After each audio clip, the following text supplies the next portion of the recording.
This is what a team gets once its season is over, a head start on the offseason and a week's worth of meetings to figure out who's who and what's what inside the organization and out.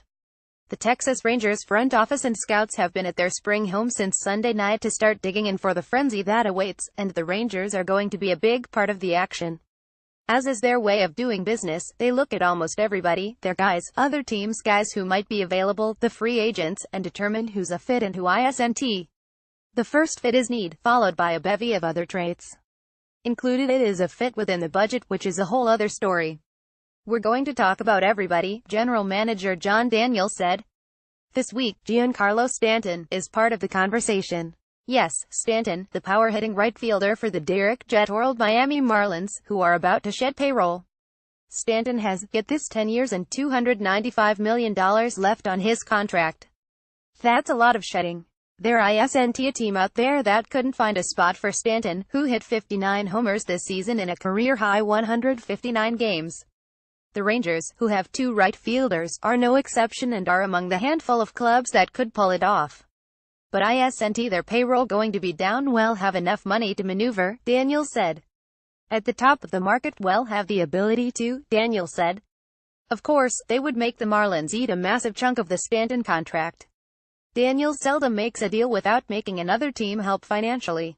The Rangers could dump Shin-Soo's salary by including him in the trade. That would help balance things out for 3 years. Or they could include Nomar Mazara, which would ensure that the Marlins would take on a bigger chunk of the Stanton contract. What's the holdup? That's one of the things we're talking about here, whether that makes sense or it just given the number of needs we have, if it makes sense to diversify, Daniels said.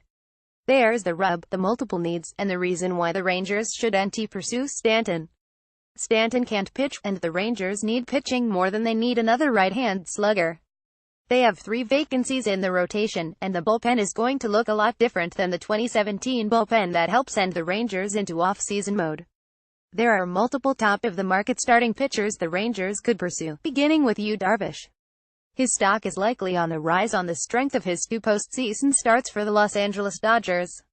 Pitching is where the money needs to go. Besides, the Rangers lineup would be loaded with up to 6 right-hand hitters if Stanton were acquired, depending on how they filled left field and first base, and they would have to hit big on some low-end free agent pitchers while relying heavily on a farm system that isn't ready to support the big league club with quality depth.